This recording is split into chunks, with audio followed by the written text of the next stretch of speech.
Bom, já que estamos voltando aí, né? Agora a gente vai abrir para o bloco de perguntas, né? Serão 2 blocos, com 3 perguntas cada. Quem tiver alguma questão, pode se inscrever pelo chat. Pedimos que o participante restringam sua fala pelo menos 3 minutos, né? Bom, sendo assim, eu vou deixar aí para quem quiser fazer uma pergunta se inscrever. Levanta a mão, ali na opçãozinha que tem ali, tá? Vou fechar meu microfone aqui. Fique à vontade.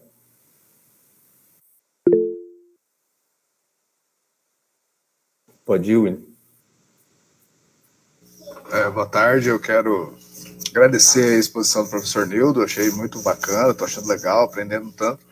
Eu quero perguntar, o texto, o Marx fala a respeito da representação que o Luiz Bonaparte faz, né, que é do campesinato, né, ele fala do caráter parcelário, né, da propriedade agrícola ali, né, e como que a gente faz essa análise no Brasil de hoje, né, com esse caráter parcelar também da agricultura e como que deve ser assim, uma união entre o proletariado e o campesinato. Eu vejo, assim, eu observo que o campesinato assim tem essa mesma característica, assim, né, essa característica um tanto reacionária, né, assim, e como que esse parcelamento da terra, né, ele também influencia, né, no âmbito da luta de classes. Essa. Bom, obrigado, William. Temos mais 2 perguntas. Quem fique à vontade de levantar a mão.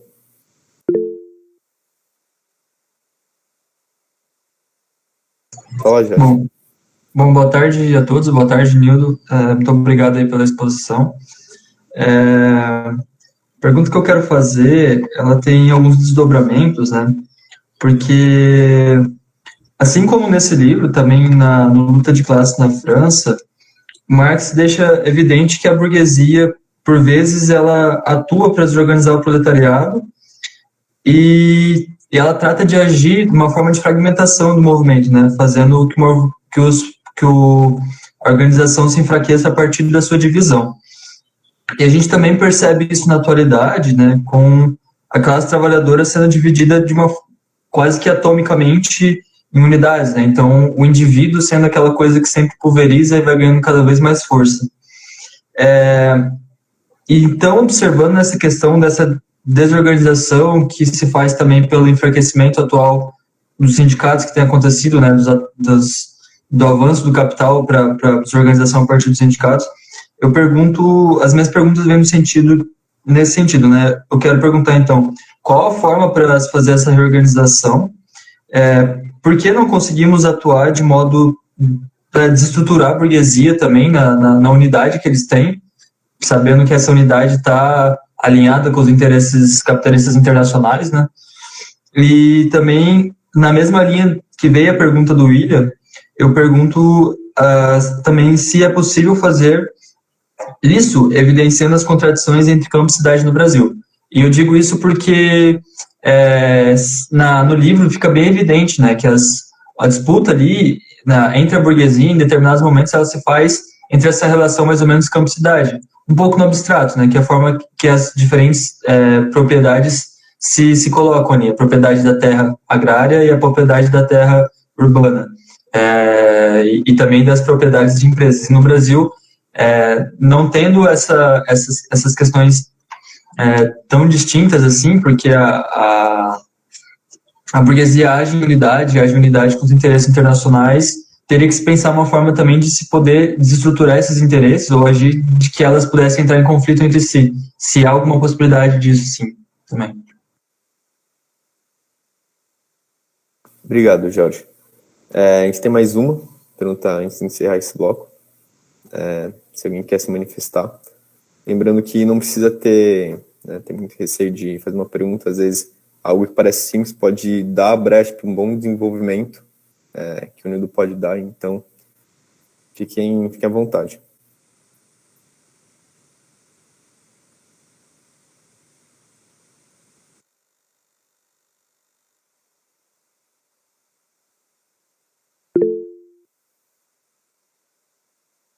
Pode ir, Winnie.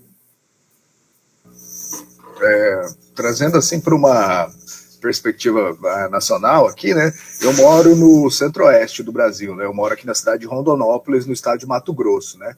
Aqui é um eixo logístico, né? Do entroncamento de... o maior, aqui tem o maior porto seco, né? De escoamento de soja aqui do estado de Mato Grosso, né? Então, eu vejo que aqui no âmbito disso, assim, do caráter parcelar da terra, assim, aqui é dominado pelas grandes fazendas agroindustriais, né? Que tem várias agroindústrias, tem fazendas agroindustriais, aqui a indústria fica dentro da fazenda mesmo, já tem o beneficiamento de algumas, de milho, de soja, de farelo de grão, tudo por aqui, né?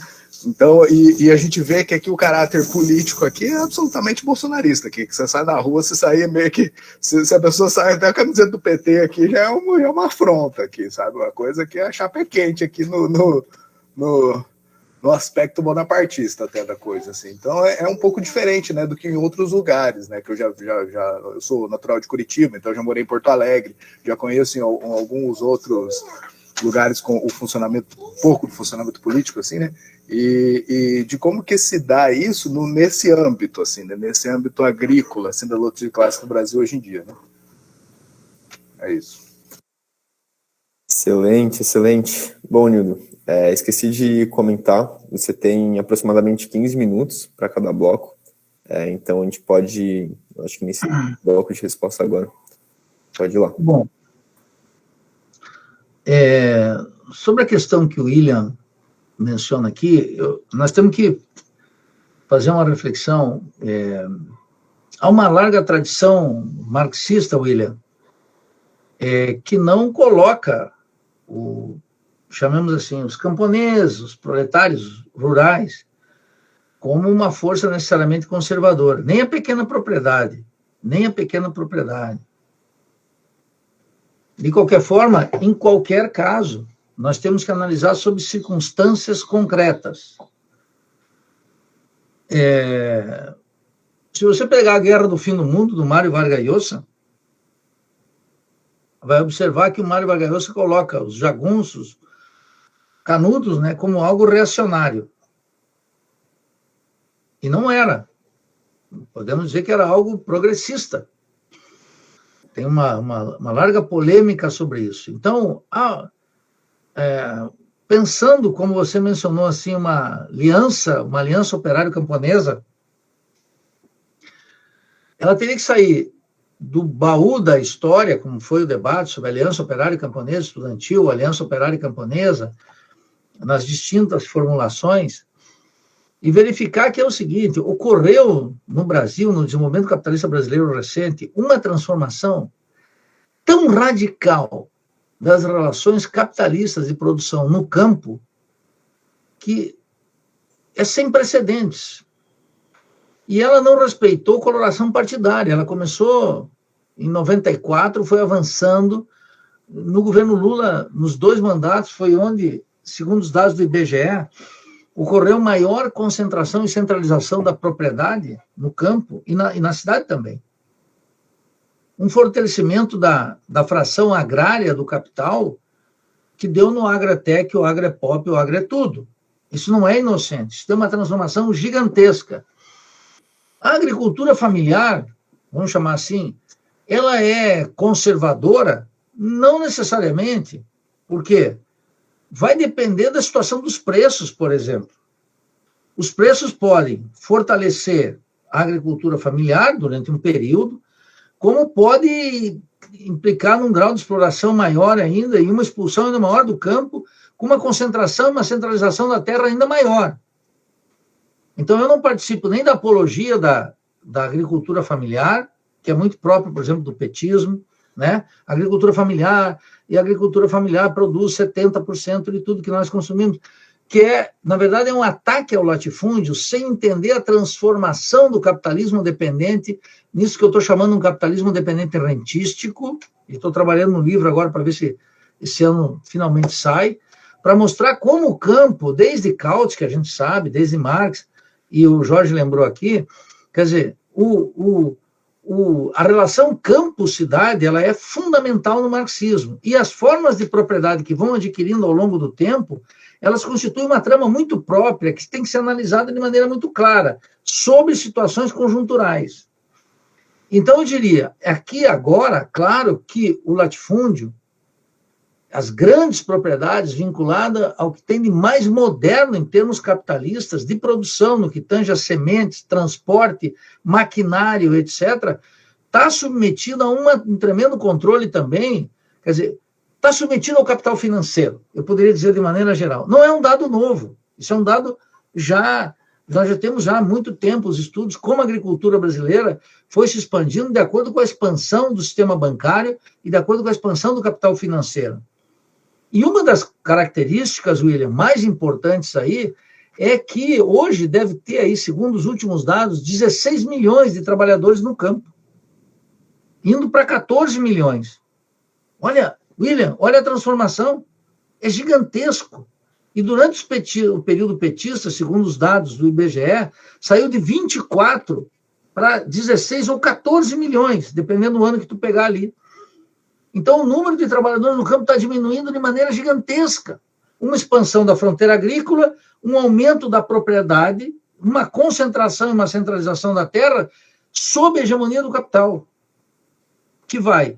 Ontem eu estava discutindo com um ex-aluno meu aqui que trabalha com importação e exportação, e eu sempre rogo praga para meus alunos que tudo vai ser tudo proleta, ninguém vai ficar burguês. E essa praga, ela dá certo, não porque eu sou bom de praga, mas porque o sistema é implacável. E ele é um dos que está querendo sair dessa praga, ele veio me visitar, conversar comigo, etc. Tal, e ele estava falando da estrutura dos portos, que você está mencionando aí em Rondonópolis, né? Isso aí está, em última instância, tem capital produtivo, tem capital comercial, mas tem o capital bancário, e o financiamento de tudo isso, e dos portos, dos barcos, etc., é uma coisa extraordinária. Está tudo vinculado aos grandes conglomerados, tem uma mudança na estrutura do capital. Nesse contexto, só quero te anunciar que não dá para pensar, se não, por exemplo, o Caio Prado, quando fez o prefácio em 1967 da Revolução Brasileira, brigando lá dentro do Partidão, essa é uma briga inglória. O Partidão vai ser sempre reformista, não tem mais cura isso aí. O que acontece? Ele pensava que a saída da Revolução Brasileira era o campesinato. O Rui Mauro Marinho fez uma crítica a ele, dizendo, não tem saída por aí.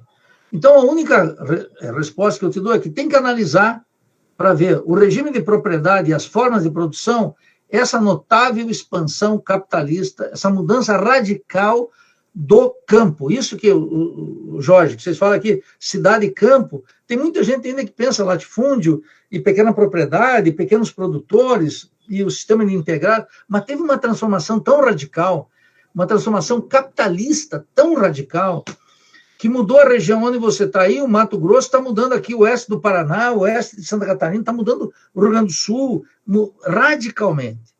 É claro que esse é um tema para os urbanistas, claro, mas é um tema dos marxistas. E eu não creio que agora o problema seja uma aliança operário-camponesa.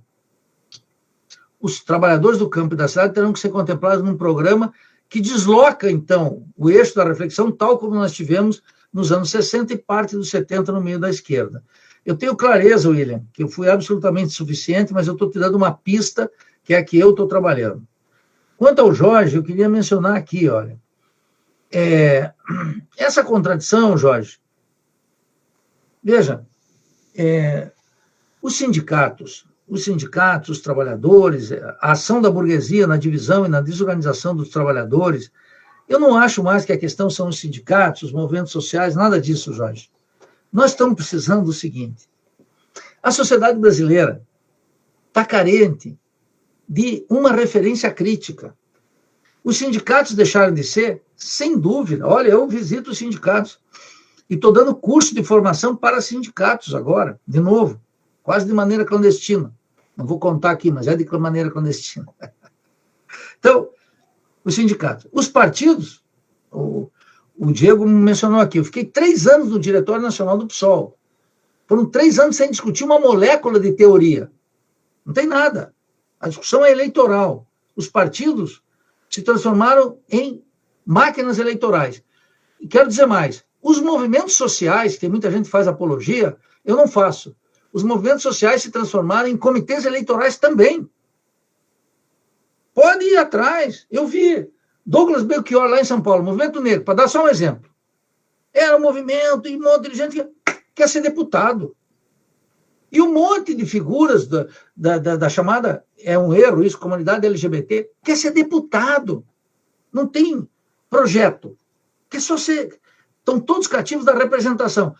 Tem sindicalistas, Jorge, que vão se candidatar aqui em Santa Catarina, em todos os estados do Brasil. E ontem eu vi um debate com um vereador na Câmara de São Paulo, lá, esqueci o nome dele. Ele falou, ele e o Halliday discutindo se tinha dinheiro público no 1º de maio, porque a Daniela Mercury pegou uma camiseta e fez campanha por Lula, e aí as emendas parlamentares. O que ele é? Ele é sindicalista, mas ele é vereador em São Paulo. Os sindicalistas urbanos e rurais querem ser deputados. É só a representação parlamentar. Daí não nasce nada mais. Asseguro categoricamente. Eu tenho uma confiança nisso, como sei que hoje vai anoitecer e amanhã vai amanhecer. Daí não sai nada. Nos movimentos sociais não sai nada. Os movimentos sociais são contraditórios. Isso desloca, Jorge. Eu sei que eu tampouco vou te contemplar, mas eu quero colocar o campo, o terreno da reflexão, para que a gente crie uma vanguarda política no Brasil. Eu não sei se ela assumirá a forma de um partido tradicional. Os partidos atuais estão numa reconfiguração plena. E após essa eleição presidencial, estarão numa redefinição ainda mais acentuada. De tal maneira que, para dividir a burguesia ou para soldar uma aliança nas classes populares, nós vamos precisar de ter clareza hoje, mais do que nunca, teórica. Quando eu digo isso, tem gente que diz, vem lá o professorzinho da UFSC que não quer sujar os pés de barro lá na periferia de São Paulo, no Lésco Boulos, que é um bocó nisso, bocó completo, que não tem nada de teoria na cabeça, ele não sabe nada, ele quer ser deputado e quer eleger o Lula. Agora, se tu pergunta, o que o Lula vai fazer? Está todo mundo aterrorizado e tem que ficar mesmo, porque esse é um problema grave, gente. Se a gente não tem saída, a gente tem que, pelo menos, dizer, a saída que está se configurando não é tal. Então, nós temos que criar uma organização, uma vanguarda política. Eu não sei a forma que ela vai assumir. Entendeu, Jorge? Eu não sei. Eu me organizei dentro da Revolução Brasileira. Cada um que vai buscar seu destino. Mas eu digo o seguinte, nós temos que pensar aqui o que caracterizou historicamente, desde a Revolução Russa, na Revolução Chinesa, na Revolução Cubana, nas vitórias guatemaltecas e vitórias bolivianas e derrotas de ambas, em Salvador Allende, era uma coisa fundamental. O que presidia todo? A participação das massas na política, em primeiro lugar, participação das massas na política, não é processo eleitoral. E segundo, organizações que discutiam, teoricamente, para onde estava indo o capitalismo. Sem isso, nós não sabemos como dividir a burguesia, porque outras coisas, eu postulo que nunca como agora, nós temos uma coesão burguesa que é indivisível. E o que solda ela é o assalto ao Estado e as formas de valorização fictícia. De tal maneira que os capitalistas podem ter perdas econômicas, comerciais, e têm ganhos financeiros. E todos eles estão vinculados ao assalto ao Estado, que é o tema do 18 Brumário e da luta de classes na França. Hein? É o assalto ao Estado através da dívida. Isso é muito importante nesses dois textos. Isso solda. Então, enquanto nós não tivermos um diagnóstico dessa natureza, Jorge, nós não vamos saber soldar nem as alianças no campo dos trabalhadores e muito menos sonhar com dividir a burguesia. De resto, eu alertaria para um problema do passado que volta. Eu tive um debate com o Mauriás do Partidão, que é um cara que eu gosto, tal, a gente se dá bem, se respeita mutuamente. E o que eu observei na resolução do Partidão? A resolução do Partidão, no último congresso do Partidão, traz uma ambiguidade de fundo. Qual é? É que é o seguinte, fala da fração comercial, fala da fração bancária, fala da fração agrária e silencia sobre a fração industrial. Eles consideram que o Bolsonaro é disfuncional para a dominação burguesa. Eu acho o contrário. Eu estou na toada do 18 Brumário. Bolsonaro pode ser um escroto completo, um vagabundo. Se vocês quiserem, pode fazer a lista aí de adjetivos, eu nem vou seguir. Mas ele é absolutamente funcional para a dominação burguesa, porque, como o Marx mostra, pode ser um personagem cretino de última categoria que vai expressar os interesses burgueses. Entendeu? Quem quiser vai lá nos vídeos, está lá no debate há vários anos atrás, nos debates dos policiais antifascismo, e eu disse, olha, escuta, a dominação burguesa aqui não se vai fazer através de Shakespeare e de Goethe. Não vai aparecer um Shakespeare ou um Goethe, né, que está mais adequado aqui, mas não vai aparecer um Vitor Hugo para ser o nosso presidente da República. Vamos colocar assim, um espírito republicano por excelência. Vai ser um vagabundo desse, um calhorda como esse, como todos esses políticos vulgares que estão aí. Bolsonaro veio para ficar. O que eu quero dizer? Bolsonaro veio para ficar. Esse veio para ficar é o seguinte, expressão, Jorge, dessa coesão burguesa que não se divide. E aí vem uma coisa importante. Não importa que a Magazine Luiza brigue com o velho da Havan. Percebe? A Magazine, como é o nome? A Luiza Magazine é a queridinha, né? Porque ela diz, olha, eu coloco cotas aqui para Deus, para mulheres. No Dia das Mulheres, aí, esse dia, eu vi o velho da Havan dizendo, olha, 70% das minhas colaboradores são mulheres. Na minha gerência, 70% são mulheres. O lucro de um fascistoide e o lucro de uma queridinha do Lula, ambos, está soldado por um lucro de ganância, eu ia dizer ganância em espanhol. O lucro extraordinário do comércio, lá na frente, os dois estão unificados nisso.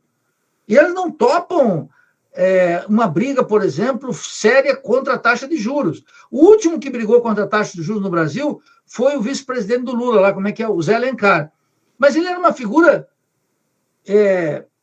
individualizada. Não tem como, Jorge, dividir a burguesia. Que uma ovelha se desgarre não quer dizer que o rebanho não está unificado. Está unificadíssimo no Brasil. E nenhum projeto que está aí consegue dividir a burguesia.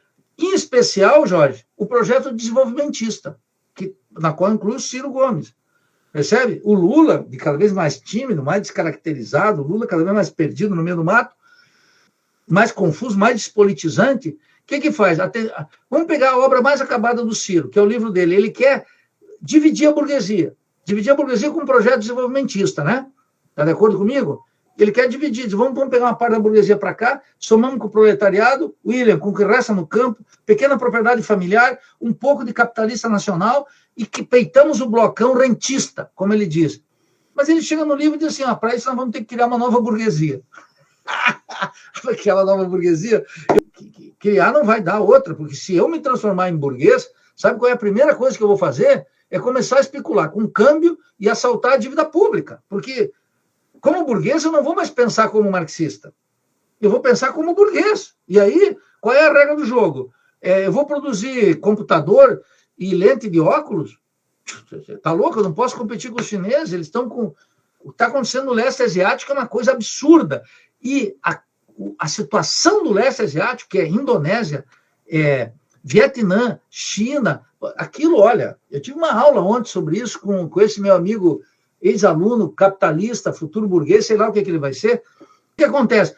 Eu tive uma aula com ele que é o seguinte, os preços batem aqui na Trindade, Jorge, e unificam a burguesia numa posição rentística, porque é o que sobrou no mercado mundial. O que ela vai fazer? Vender a pátria, vender o subsolo, atacar o meio ambiente e concentrar a terra e exportar soja e minério de ferro.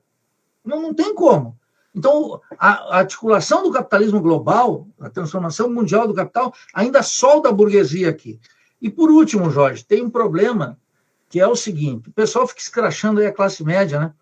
Porque a classe média, que é a Chauí, né? A classe média é reacionária, eu odeio a classe média. Qual é o problema? O problema é que, para dividir a burguesia, nós precisamos ter um proletariado com consciência. É o Marx aqui. No 18 Brumário, o que acontece? Quando o proletariado vai rangendo os dentes, Diego, lembra aí no texto, Lorane? Lembra do texto como é que é? Quando o proletariado range os dentes, a República exibe os fuzis. Quem calibra a ação e a consciência da burguesia é a consciência do proletariado. Agora, meus queridos, observem como é que estão os trabalhadores no Brasil. Sem consciência alguma. CUT, PT, PCdoB, PCB, tudo. Movimento estudantil, movimento de mulheres, movimento de negros, movimento de tudo da igreja, ambientalistas. Qual é a consciência dessa gente? É muito fraca. Eles defendem, por exemplo, os movimentos ambientalistas, defendem o meio ambiente. E os negros defendem-se contra o racista. E as mulheres contra a misoginia, o machismo, mas não sei mais o quê. E todo mundo está na... Só que não totaliza isso, percebe? Então não tem como dividir o outro lado. O outro lado nós só vamos poder contar com isso em momentos de crise muito particular se tivermos uma estratégia própria. E um proletariado unificado sobre alguma bandeira. E sobre uma organização, sobre uma experiência histórica. E é esse o drama que nós não temos. E mais, nós estamos no auge da desorganização política e do fomento da consciência ingênua. Termino com isso, Jorge. Os processos eleitorais, ao contrário do que se pensou, nós, marxistas, a tradição a qual a gente pertence, aqui a maioria, provavelmente, pertence que as eleições eram um espaço de aumento da consciência e da organização do povo, agora as eleições é uma multiplicação da divisão e do fomento da consciência ingênua sobre os problemas do Estado, da economia, da luta de classe, da cultura. É incrível! Como é que as pessoas ficam dizendo que a eleição é importante? Eu vou participar da eleição, eu vou apoiar deputados, só que eu não vou perder a consciência do que nós estamos. Então, a tua resposta é também insuficiente, Jorge, mas eu acho que aí que está o problema.